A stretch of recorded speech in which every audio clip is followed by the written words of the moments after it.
명절 연휴 잘 보내고 계시죠? 예.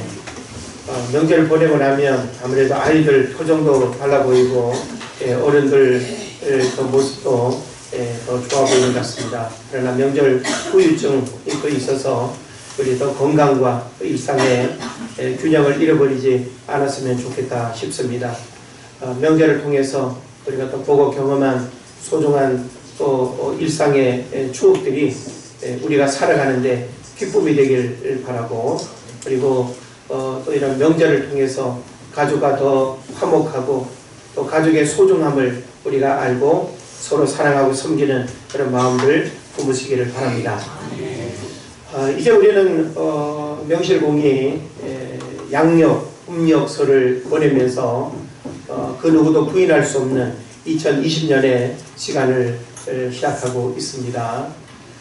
저는 오늘 이제 새해를 시작하는 이 초미에 뜻을 정하는 신앙이라는 제목으로 여러분과 함께 말씀을 나누면서 올 한 해 우리가 아무 생각 없이 1월달 보내고 2월달 보내고 6월달 보내고 하는 것이 아니라 뜻을 품는 것이 왜 중요한지, 왜 우리가 뜻을 품고 살아가야 하는지, 그것을 오늘 여러분이 마음에 새기고, 그리고 어떤 뜻을 내가 품을 것인가 하는 것을 여러분이 또 마음에 또 생각하는 그런 시간 되기를 바랍니다.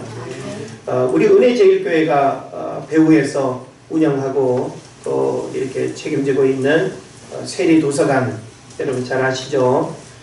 세리라고 하는 말 무슨 뜻일까요? 이건 우리 어린이들이 대답을 해야 할 것 같은데, 세리라는 이름의 뜻 알아요?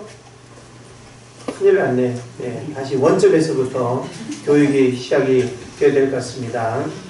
자, 세리라는 뜻은 큰 뜻을 세우고 살아가리 라고 하는 뜻이에요. 알았어요?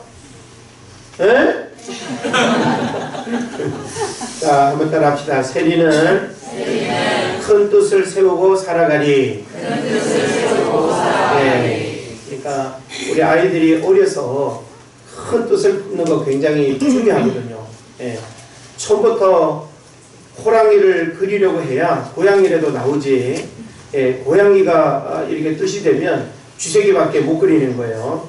그래서 여러분들이 큰 뜻을 품는 것은 우리가 인생의 보폭을 넓힐 뿐만 아니라 큰 꿈을 이루어가는 데 있어서도 굉장히 중요한 밑그림이 되는 거예요. 그래서 우리가 허황된 꿈을 꾸는 측면보다는 되어질 일을 믿음으로 바라보고, 내가 노력하고 땀 흘리고 수고하면서 내가 성취하게 될 일들을 우리가 품는 것, 이게 바로 이제 큰 뜻이 될 겁니다. 자, 사람은 뜻을 품고 살아가야 합니다. 그래서 저마다 다양한 뜻을 품고 살아감을 우리가 생각하게 되는데, 우리 왜 흔히 버킷리스트라는 말 많이 하죠. 영화도 있습니다만은 버킷리스트가 결국은 내가 하고자 하는 일을 계획을 세워서 그걸 하나하나 이제 해내는, 그게 버킷리스트죠.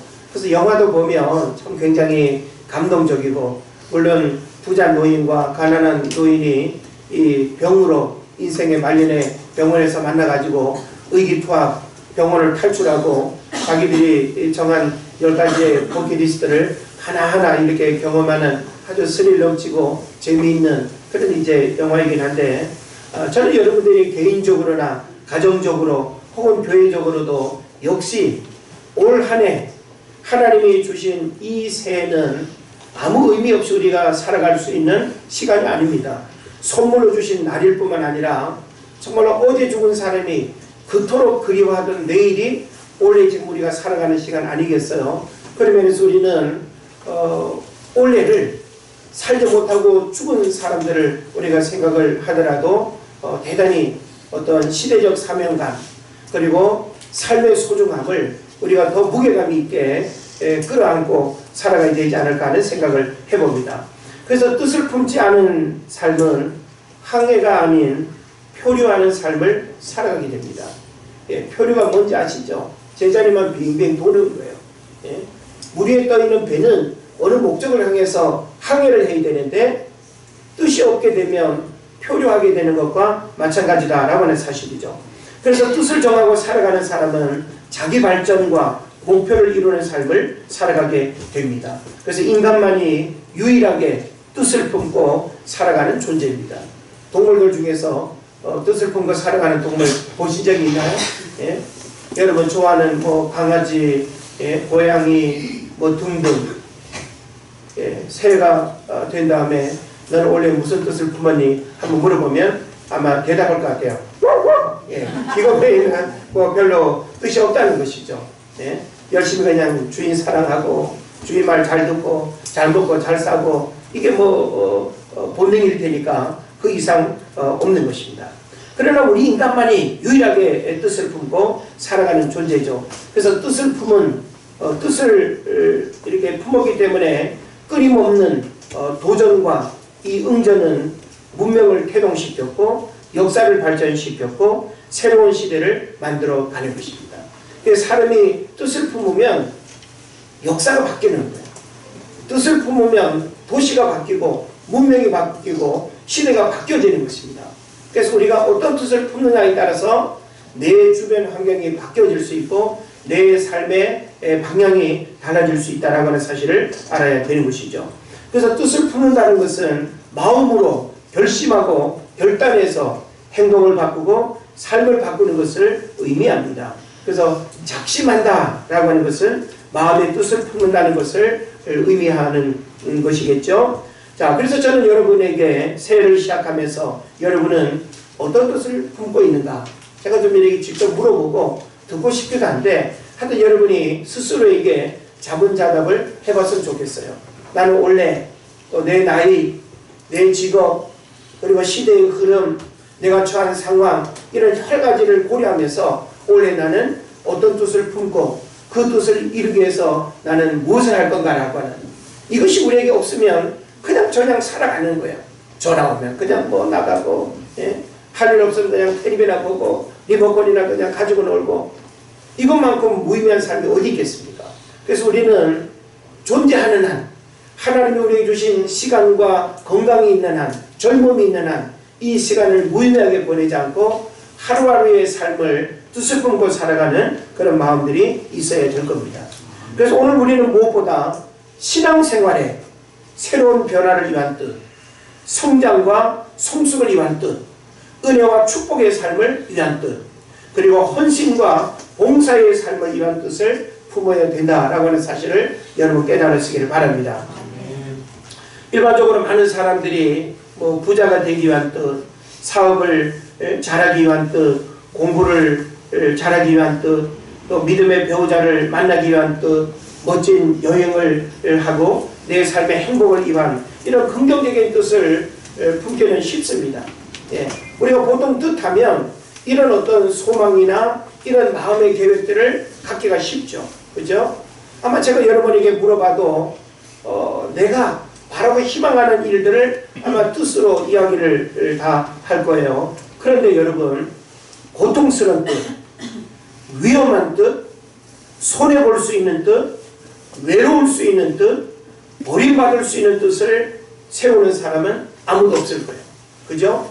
우리는 보통 뜻하면 긍정적인 의미를 담고 있습니다. 근데 부정적 의미에 나 죽을 거야 이런 뜻을 품는다면 이게 얼마나 무지겠어요. 예? 나 오늘 뭐 누굴 죽일 거야, 누굴 때릴 거야, 훔칠 거야, 예? 나는 엄청 가난해질 거야 이런 뜻을 품는 사람은 아무도 없는 거죠. 그걸 뜻이라고 한다면 대단히 아주 심각한 문제가 되겠죠. 근데 오늘 우리가 만나게 될 다니엘은 좀 특별한 뜻을 품었다는 거예요.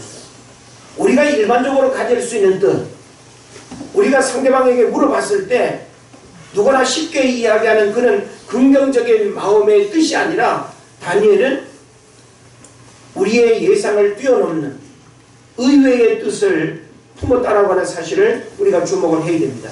그래서 오늘 그 뜻이 오늘 우리에게 어떤 의미가 있는지 생각을 해보려고 합니다.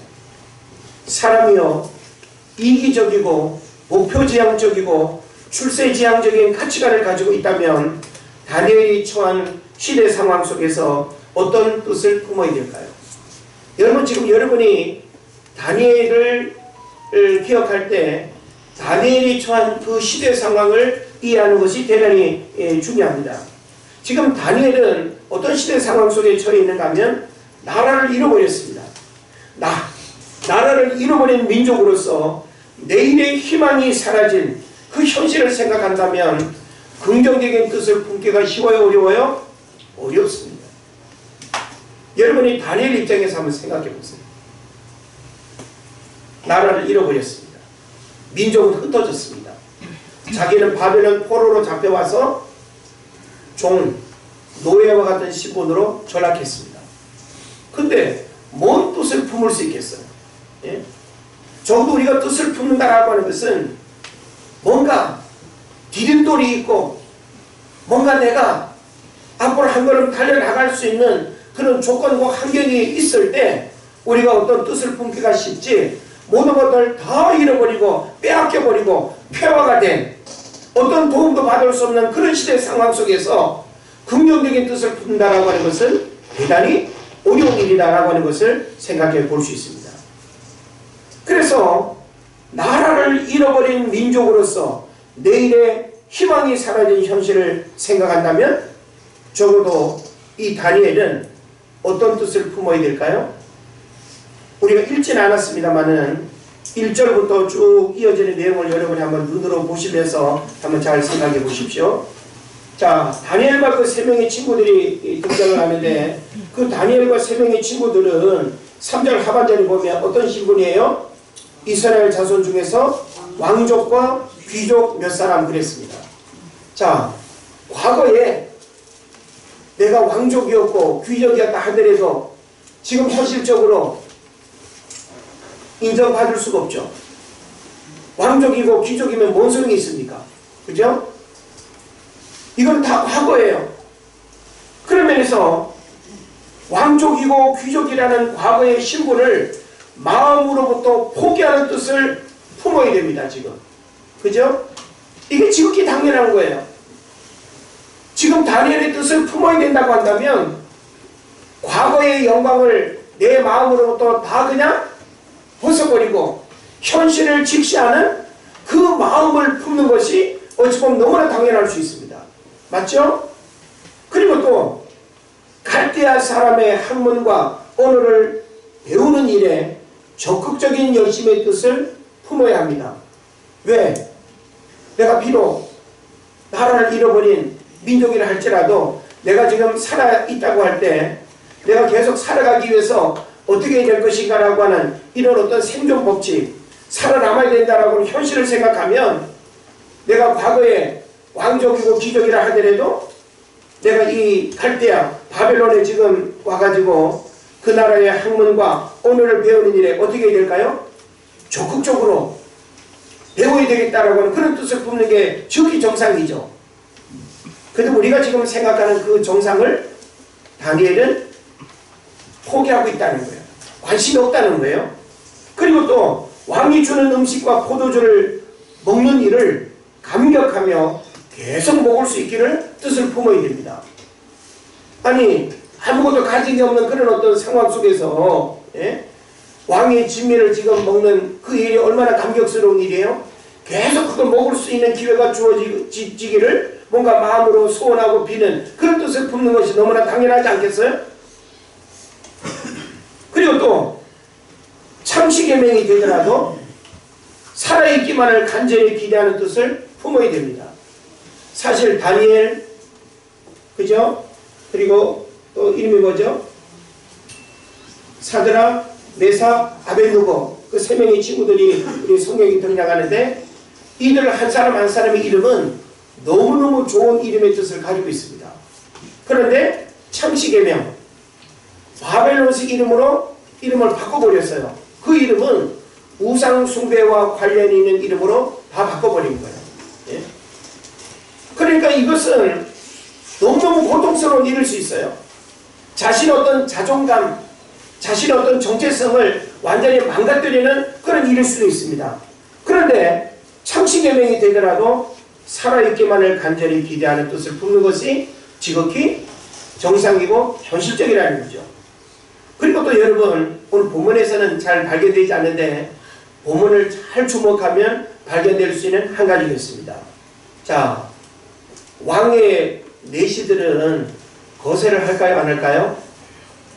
거세를 당연히 하겠죠. 요 지금 다니엘과 세 명의 친구들은요, 내시로 지금 간택된 거예요. 내용을 보면, 그래서 환관장이 나오죠. 환관이 바로 내시를 말하지 않습니까? 그러니까 그 환관을 대표하는 환관장과의 대화가 지금 계속 나오고 있습니다.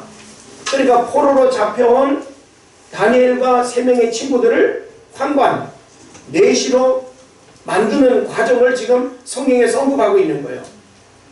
자, 여러분이 바벨론 포로로 잡혀가가지고 우리 박 집사님 다 그냥 곳에 박해서 내시가 된다라고 할 때 이거 기가 막힌 거 아니겠습니까? 왜 옛날 그 당시에 이렇게 거세를 해서 내시가 되게 했을까요? 식민지 지배하에서 예쁜 여자들은 전부 다 첩이나 귀족들의 그런 성적 놀이기감으로 다 이렇게 이제 데리고 옵니다. 그리고 뭔가 똑똑하고 뭔가 괜찮아 보이는 그런 남자들은 다 거세를 해서 내시로 만들어 버려요. 내시를 만들지 않으면 일어날 수 있는 불륜과 여러 부정적인 어떤 부분을 사전에 차단하기 위해 가지고 그렇게 하는 거예요. 그러니까 우리가 성경을 보게 되면 바로 이렇게 거세되어 환관이 될지라도 지체 높은 분들의 종으로 버림받지 않는 뜻을 품는 것. 이게 좀 다니엘이 지금 처한 상황에서 품어야 될 지극히 정상적인 그런 이제 뜻이라고 하는 것을 우리가 생각해 볼 수 있습니다. 그런데요, 다니엘은 어떤 뜻을 품었습니까? 다니엘은 어떤 뜻을 품었죠? 우리가 지금 생각해 보면 이런 류의 내용을 뜻으로 품는 것이 지극히 정상이에요. 충분히 우리가 이해하고 공감할 수 있는 그런 문제라는 거죠. 근데 다니엘은 우리가 생각하는 예상 밖의 뜻을 보여주고 있습니다. 그래서 8절 말씀을 보면 우리 8절 말씀을 같이 다 읽으면 좋겠습니다. 시작. 다니엘은 뜻을 정하여 왕의 음식과 그가 마시는 포도주로 자기를 더럽히지 아니하리라 하고 자기를 더럽히지 아니하도록 환관장에게 구하니. 아멘. 여기 성경에서 환관장이 계속 언급되고 있는 이유는 뭔가 하면 다니엘과 세 명의 친구들을 환관, 내시로 만들기 위한 그 과정임을 여러분이 볼 수 있어야 돼요. 바벨론에서 포로로 잡혀온 것만 해도 기가 막힌데 거세 당해서 내시가 되는 이 상황은 얼마나 참혹하겠습니까? 그럼에도 불구하고 내가 살기를 원한다면 살기 위한 어떤 그런 뜻을 품어야 되잖아요. 그런데 오늘 여기 8절에 보면 우리의 예상을 뛰어넘는 대단히 놀라운 다니엘의 그 뜻을 정하는 고백을 우리가 보게 되는 것입니다. 그래서 우리가 읽은 바와 같이 이 8절의 내용이 바로 다니엘의 뜻을 품은 내용이 되는데 이 뜻은 무엇을 의미하는가라고 하는 거예요. 자, 여러분이 이 8절 말씀을 가만히 들여다보면서 다니엘의 뜻을 정하여 하면서 언급되고 있는 내용이 있잖아요. 이건 과연 뭘 의미할까요? 이 다니엘의 뜻을 품은 이것은 오늘 우리 신앙에 어떤 도전과 어떤 교훈을 우리에게 줄까요? 왜 우리는 다니엘의 그 뜻을 되새김질하고 다니엘의 그 뜻 속에 감춰져 있는 그 메시지를 왜 우리가 찾아야 될까요? 거기에는 중요한 비결이 있습니다. 한 가지는 뭔가 하면 왕이라는 최고 권력자를 두려워하지 않겠다는 뜻이에요. 지금 이 8절의 고백은 다니엘이 나라를 잃어버린 민족으로 거세당하고 내시가 되는 이 처참한 상황 속에 내가 있지만 내 육체의 생명이 중요한 것이 아니고 내 육체가 중요한 것이 아니라 내가 믿는 그 하나님과의 관계 속에서 신앙의 소중함을 그가 드러내고 있는 거예요. 그래서 이 다니엘이 뭘 이야기하는 겁니까? 바로 이 다니엘의 뜻은 왕이라는 최고 권력자를 두려워하지 않겠다는 거예요. 그 당시 바벨론 제국이라고 하면요, 이거는 말할 수 없는 힘과 권력을 가진 최고의 자리예요. 말 한마디에 죽고 살 뿐만 아니라 말 한마디에 그냥 엄청난 땅덩어리가 누군가에게 선물로 줄 수도 있고 빼앗을 수도 있는 이 힘이 누구에게 있어요? 왕에게 있는 거예요. 그렇기 때문에 그 당시에 왕이라고 하는 이 자리는 살아있는 신처럼 바라볼 정도로 엎드릴 수밖에 없고 말 들을 수밖에 없고 무릎 꿇을 수밖에 없는, 누구라도 두려워할 수밖에 없는, 이게 바로 왕이에요. 근데 지금 다니엘이 뜻을 정하고 고백하는 8절의 내용을 보면 뭘 선언하고 있는 거예요? 왕이라는 최고 권력자를 두려워하지 않겠다는 뜻을 고백하고 있는 겁니다. 여러분은 하나님보다 더 두려워하는 게 있습니까? 우리는 오직 하나님만을 두려워해야 됩니다. 온 우주 만물을 창조하신 그 하나님만을 내가 두려워하기 때문에 어떤 권력도 두려워하지 않고 어떤 사상도 두려워하지 않고 어떤 사람도 내가 두려워하지 않는, 오직 하나님만을 두려워하는 사람을 하나님이 들어 사용하는 줄 믿으시길 바랍니다. 아멘. 이건 역사의 교훈이에요. 하나님을 무시하고 하나님을 없이 여기고 하나님을 두려워하지 않고 사람을 두려워하고 세상을 두려워하는 사람은 함께 망하고 불행해지는 것입니다. 다니엘이 오늘 우리에게 우리가 품어야 할 그 뜻에 대한 중요한 도전을 주고 있는데, 왕이라는 최고 권력자를 두려워하지 말라는 것. 이거는 우리도 왕의 자리에서 우리를 위협하고 우리를 불안하게 하는 세상에 많은 것들 우리가 두려워하는 거 있지 않습니까? 그런 거 두려워하지 말라는 거예요. 예. 저는 2020년 새해를 살아가는 여러분이 올 한 해를 살아갈 때 오직 하나님만 두려워하겠다는 이 믿음을 오늘 뜻으로 품으시기를 바랍니다. 아멘. 여러분이 하나님만 두려워하겠다는 이 뜻을 품으면 하나님이 여러분의 삶을 책임져 주십니다. 아멘. 그 다음에 이 8절의 의미는 어떤 교훈을 우리에게 주는가 하면, 왕이 주는 것일지라도 거부하겠다는 거예요. 왕이 주는 거 거부할 수 있어요? 없어요? 거부는 그냥 몇 단계 거쳐서 주는 거라도 다 받으려고 할걸요. 예? 왕의 하사품, 왕의 이름이 찍힌 뭐 손목시계, 예? 액세서리 뭐 하나라도 왕과 관계된 뭔가 있으면 그냥 다 받으려고 할걸요. 별로 의미 없는 것임에도 불구하고 오늘날 많은 사람들이 내가 세상에서 괜찮은 사람이야, 누군가가 나에게는 선물을 줬어, 받았어, 직접적인 어떤 치사와 그런 어떤 공로가 아님에도 불구하고 그냥 받았다라고 하는 것 때문에 우리는 자꾸만 자기를 영광성을 지으면서 괜찮은 사람으로 포장하려는 그런 부분들이 있습니다. 그런데 왕은 어때요? 왕이 지금 직접 먹으라고 이렇게 하사한 거예요. 근데 왕이 주는 것일지라도 거부하겠다는 것.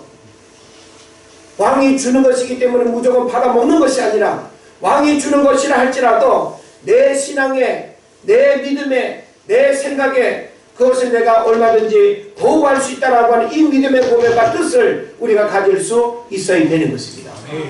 오늘 많은 사람들이 그냥 내 눈앞에 먹는 것이면 다 그냥 붙들고 삼키다가 거기에 그냥 코에 끼어가지고 인생 망가지는 경우들이 얼마나 많은지 모릅니다. 우리는 뭐 하나라도 내 눈앞에 먹는 것이 놓여있다라고 할 때 이것이 무슨 의미가 있는지 그걸 우리가 알아야 되는 거예요.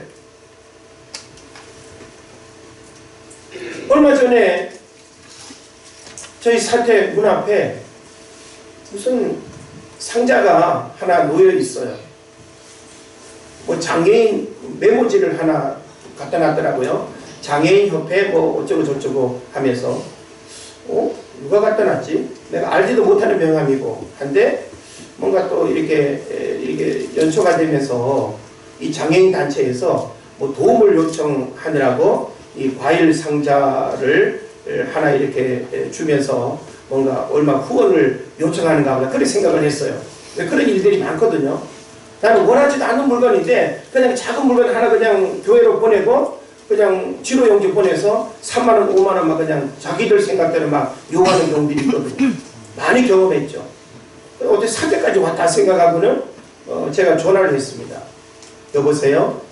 저는 이 선물을 받기를 원치 않습니다. 그래서 누가 보내는지 모르지만 나는 이 선물을 내가 알지 못하기 때문에 안 받겠다고 제가 전화를 했어요. 이제 그 명함의 주인공하고는 직접 통화를 못하고 우리 부천 무슨 장애인단체 사무국장님인데 하면서 제가 전화할게요 그러더라고요. 그래서 다시 가져가라고 밖에 내놨습니다. 그랬더만 이튿날인가 쪽지 편지가 적혀 있습니다. 쪽지 편지에 뭐라고 적혀 있는가 하면 여차여차 내용이 뭔가 하면 자기 딸이 우리 그 작동 근처에 사는데 간질이 있는가 봐요. 20대 23살인가 자매인데 그래서 학교를 다니는데 내려오다가 발작이 나가지고 쓰러졌는가 봐요. 그래서 어떤 지나가는 사람이 이제 신고를 해가지고 병원으로 가고 그리고 부모님한테 연락을 하고 했는데 이제 그 부모님이 너무 고마워가지고 어디에 사시냐고 그랬더니까 우리 집을 가르쳤다는 거예요. 우리 집을. 그래가지고 1층 확인해도 아니라 그러고 2층 확인해도 위에 3층에 목사님이 사시니까 목사님 그렇게 조언을 하시는가 보다 하고는 이제 저기까지 이제 그렇게 갖다 놓으시고 답례로 그렇게 한 거예요. 그래서 제가 전화를 다시 했죠. 여차여차 저는 교회 목사인데 이렇게 됐군요 하면서 이야기를 주고받았습니다. 그러니까 자기도 교회 다니는데 목사님이시냐고. 그래서 여차여차 그렇게 누군가가 저 집이라고 일러줘가지고 제가 그렇게 답례를 했는데 그래서 사람은 아니긴 하지만 물론 저도 얼마든지 그 상황에서 그렇게 당연히 했을 거겠지만 그래가지고는 그냥 그 물건을 그냥 목사님 맛있게 드시고 저희 딸 이름이 누군데 기도해 주세요. 그래서 나중에 교회에 한번 올게요. 뭐 그렇게 이제 이야기하고 말았습니다. 물론 이제 특별한 이제 일이긴 하지만 우리는 우리 삶에 그냥 뭐 돈이라면 또 뭐 그냥 먹는 거라면 그냥 했다가 그것이 울모가 돼가지고 잘못되는 경우들이 얼마나 많은지 모릅니다. 근데 바로 지금 이 다니엘은 왕이 주는 것일지라도 거부했다라고 하는 것은 단순히 어떤 배짱 차원이 아니에요. 그 이면에 보이지 않는 왕이 주는 것을 거절할 수 있는 그런 뜻을 품는 것이 무엇보다 중요합니다. 네? 어떤 황금덩어리가 내 눈앞에 던져진다 할지라도 그것을 내가 거부할 수 있는 이것이 부정한 것이고 내 믿음에 반하는 것이라고 한다면 이것을 내가 거부할 수 있는 이런 어떤 용기와 믿음이 우리에게 있어야 된다. 그 다음에 또 이 다니엘의 뜻은 어떤 뜻이 있는가 하면 자신을 더럽히지 않겠다는 뜻이에요. 분명히 말씀하고 있죠. 자신을 더럽히지 않겠다. 자, 고린도전서 3장 16절 6장 13절을 보면 너희 몸은 하나님의 성전인 것과 하나님의 성령이 너희 안에 거하시는 것을 알지 못하느냐라고 했습니다. 우리 몸이 뭐라고요? 성전이라고 했습니다. 성전은 거룩하고 구별된 곳입니다. 성전은 하나님의 성령이 임하는 거룩한 장소입니다. 그런 면에서 우리의 몸을 잘 관리하고 그리고 부정한 음식으로 우리의 몸을 더럽히지 아니하고 우리의 몸을 하나님 앞에 믿음의 도구로 믿음의 병기로 드리는 그런 신앙고백이 우리에게 있어야 될 줄을 믿습니다. 그래서 이 다니엘은 자신을 더럽히지 않겠다라고 하는 이 뜻을 분명하게 한 겁니다. 우리도 사실은 내 몸을 망가뜨리려고 하면 내 몸을 망가뜨릴 수 있는 방법들은 너무너무 많습니다. 먹는 걸로 우리의 정신을 황폐화시키는 스마트폰의 여러 기능들이 얼마나 우리의 정신을 망가뜨리고 우리의 육체를 망가뜨리는 것들이 얼마나 많습니까? 그런 면에서 우리는 다니엘의 이 위대한 뜻을 품었지만 다니엘의 뜻을 품은 이 위대한 것을 우리가 동일하게 하지 못한다고 한다면 작은 것부터 우리가 뜻을 품고 실천할 수 있는 그런 노력들도 할 수 있어야 됩니다. 예배를 방해하는 나의 신앙생활, 경건생활을 방해하는 그런 어떤 것들을 하나하나 우리가 차단하고 밀어낼 수 있는 그런 어떤 뜻을 품는 것도 대단히 중요할 수 있겠다. 그리고 다니엘이 이 뜻을 품었는데 이 뜻은 바로 모든 선택은 환경에 의해서가 아니라 내가 결정하겠다고 하는 뜻을 또 표현한 거예요. 우리는 어떤 여론에 의해 가지고 마지 못해서 그냥 이렇게 울며 겨자 먹기 식으로 하는 경우들이 많죠. 난 정말 싫어. 싫은데 그냥 사람들이 너 잘하잖아, 자기가 해야 돼 막 하면서 막 억지로 이렇게 하는 경우들. 근데 지금 이 다니엘의 그 분위기나 환경을 보면 당연히 왕이 주는 음식을 안 먹으면 안 되는 상황이에요. 근데 다니엘은 그런 분위기 때문에, 여론 때문에, 어떤 힘에 의해서 물리적인 그 힘 앞에 내가 굴복하는 것이 아니라 내가 안 먹으면 안 먹는다는 거예요. 그러니까 우리는 우리 신앙의 자존심, 우리 신앙의 정체성, 그리고 하나님 앞에 내가 얼마나 소중한 존재인가라고 하는 이 자존감을 잃어버리지 말아야 된다는 사실을 여러분 깨달으시기를 바랍니다. 아멘. 그래서 다니엘의 이와 같은 선택은요, 이 8절의 내용이 되겠죠. 어떤 관점에서 보면 대단히 어리석은 모습이고 고생을 자처하는 일이고 불행을 선택하는 모습이고 소중한 것을 잃어버릴 뿐만 아니라 목숨마저도 보장되지 않는 위험천만한 선택입니다. 맞죠? 그러나 우리가 성경을 보게 되면 이후에 다니엘의 행적을 살펴보면 풀무불에 던져지고 사자굴에 던져지고 금신상에 절해야 하는 이 절체절명의 위기 앞에서도 결연한 뜻을 우리가 발견할 수 있습니다. 단순히 지금 이 상황에서만 뜻을 품는 모습을 보여주는 것이 아니라 지금 다니엘의 생애는 환경 자체는 하나도 변하지 않았습니다. 그런 어떤 환경 속에서 다니엘이 보여주는 그 뜻을 품은 자의 모습은 우리에게 굉장히 중요한 신앙의 도전을 준다라고 하는 것이죠. 그래서 성경에서 이 6장 10절 말씀이 되겠는데요. 6장 10절의 모습은 바로 그의 삶의 중심이 하나님의 뜻에 맞춰져 있음을 발견할 수 있습니다. 6장 10절 말씀 다 같이 한번 읽을까요? 시작. 다니엘이 제도의 왕의 영적인 것을 알고 자기 집에 돌아가서는 위에 올라가 예루살렘으로 문을 열고 전례하는 대로 아무 것이 소리를 부르고 기도하며 우리 하나님께 감사하였더라. 아멘. 예. 다니엘의 이와 같은 모습은 일회성이 아니에요. 단순히 어떤 문제 해결을 위해서 한번 보여주기식으로 행한 행동이 아니라고 하는 거예요. 다니엘은 내가 비록 나라를 잃어버렸어, 민족은 흩어지고 예루살렘은 해파되고 더 이상 희망이 없는 현실이지만 내가 야훼 하나님의 백성이라고 하는 이 사실을 내가 절대 잃어버리지 않겠다. 내가 비록 거세당해 환난의 신분으로 내가 살아간다 할지라도 내 신앙 고백, 그 하나님이 내 삶을 이렇게 만들었다고 내가 불평하지도 않을 것이고 그 하나님을 내가 원망하지도 않을 것이라고 하는 이 결연한 신앙 고백이 다니엘을 위대하게 만든 것입니다. 그래서 다니엘은요, 성경을 보면 결혼했다는 이야기가 없고 가족, 자녀 그런 거 하나도 없습니다. 왜? 4시가 됐습니다. 그래서 사실 현실로 보면 기가 막힌 거죠. 예? 그럼에도 불구하고 자기의 삶을 하나님 앞에서 비관하지 아니하고 단순히 어떤 운명론적으로 받아들이는 것이 아니라 하나님의 그 크고 놀라운 섭리로 그것을 받아들이면서 하나님의 뜻을 품고 살았던 그 믿음 까닭에 하나님이 다니엘을 하여금 놀라운 환상을 보게 하고 그리고 장차 일어날 일들에 대해서까지 보게 하는 이 내용을 우리가 다니엘서 전체에서 보게 되는 것입니다. 그래서 저는 성경에서 이와 같이 하나님 중심의 뜻을 품고 살았던 믿음의 위인들이 많이 발견되더라는 거예요. 다니엘만 이런 뜻을 품은 것이 아니라 이런 뜻을 품었던 위인들이 많더라는 거예요. 그런 면에서 동일한 믿음 생활을 하는 우리들도 적어도 아무리 우리가 21세기를 살아간다 할지라도 우리에게도 다니엘이 뜻을 품었던 그와 같은 신앙 고백은 동일하게 요구된다는 것입니다. 아브라함과 조카 롯이 갈라서야 하는 상황에서 아브라함의 뜻은 손해보는 선택이었습니다. 맞죠? 그는 삼촌이었기 때문에 야 이놈아 내가 먼저 선택권이 있어. 그러면서 좋은 목초지 물이 많은 그 땅을 삼촌이 얼마든지 먼저 선택할 수 있어요. 그런데 아브라함은 조카 롯으로 하여금 너가 먼저 좌하면 나는 우할 것이고 너가 우하면 나는 좌할 것이다. 선택권을 조카 롯에게 줬습니다.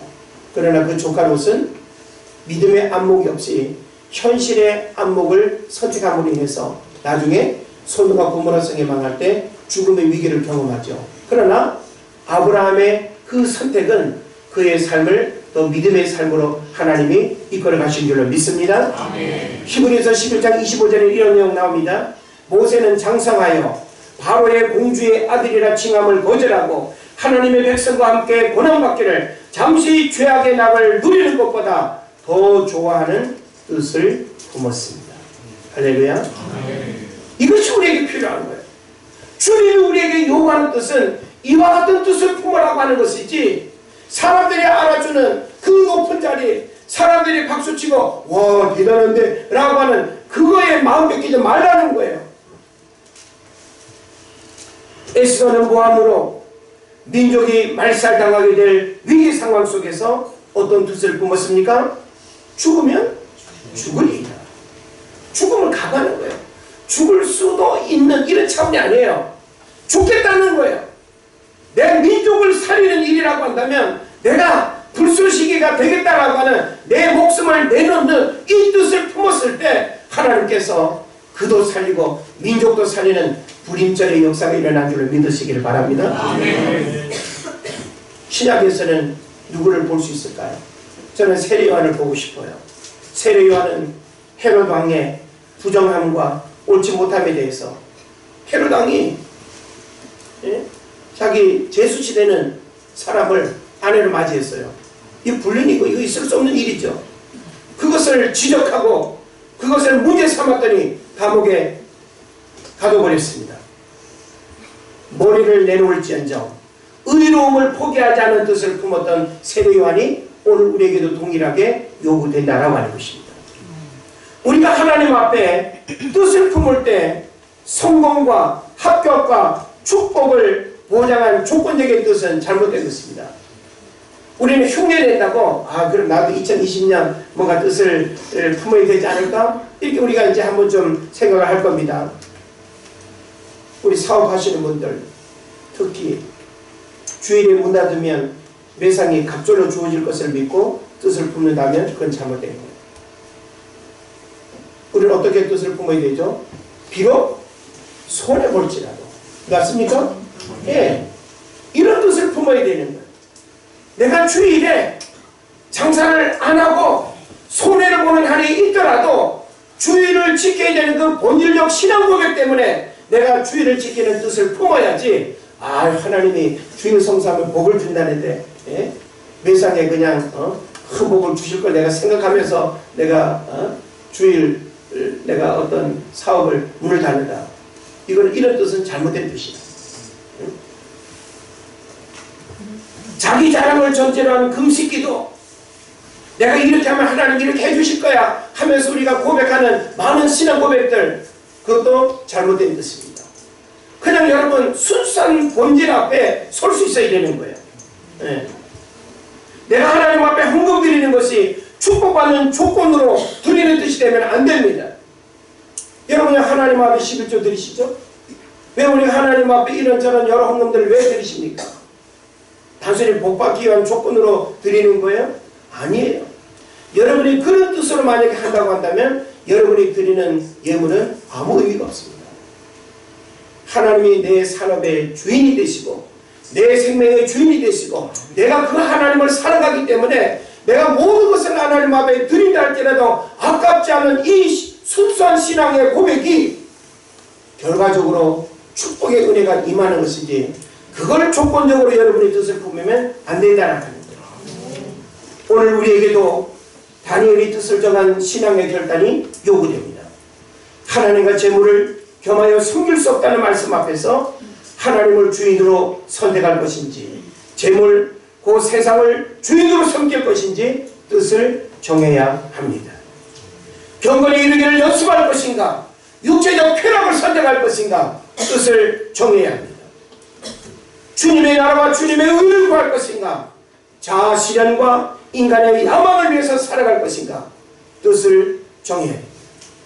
영적인 믿음의 복을 찾을 것인가, 육신의 재물의 복을 붙들 것인가, 여기에 우리가 또한 뜻을 품어야 됩니다. 하나님을 기쁘게 할 것인가, 사람을 기쁘게 할 것인가, 땅의 것을 쫓아갈 것인가, 하늘의 것을 쫓아갈 것인가? 중간지대는 없습니다. 이거 아니면 이겁니다. 양다리 걸치려고 하지 마십시오. 적어도 우리의 신앙은 이 두 가지의 선택 앞에서 분명한 신앙 고백이 하나님 앞에 있어야 된다는 사실을 믿으시길 바랍니다. 아멘. 그래서 여호수아서 24장 15절에 보면 여호수아가 뭐라고 말합니까? 만일 여호와를 섬기는 것이 너희에게 좋지 않게 보이거든 너희 조상들이 강 저쪽에서 섬기던 신들이든지 또는 너희가 거주하는 땅에 있는 아무리 족속의 신들이든지 너희가 섬길 자를 오늘 택하라. 오직 나와 내 집은 여호와를 섬기겠노라. 아멘. 이 고백. 하나님, 내가 믿음 생활 시작했는데 왜 이렇게 유혹에 맞고 왜 이렇게 어려움에 맞고 왜 이렇게 힘들어요? 아, 차라리 교회 안 다녔으면 좋았을걸. 왜 이렇게 그냥 헌금도 많고 예배도 많고 모임도 많고 아이고 예수 믿기 이전에 너무 좋았는데 뭔가 매인 것 같고 부담스럽습니까? 돌아가십시오. 네. 그러나 그렇지 않다고 한다면 여러분의 그 위대한 선택 하나님께서 하늘의 것으로 보상해 주신 것입니다. 오늘날 많은 사람들이 이 두 가지의 문제 앞에서 자꾸 머뭇거려요. 내가 어떤 경우에도 내가 이것을 선택하겠다라고 하는 어떤 유혹 앞에서도 내가 이 믿음을 지키겠다라고 하는 결연한 신앙 고백이 우리에게 있어야 된다는 것입니다. 그러면서 저는 여러분에게 2020년 새해는 그냥 살아가는 시간이 되어서는 안 됩니다.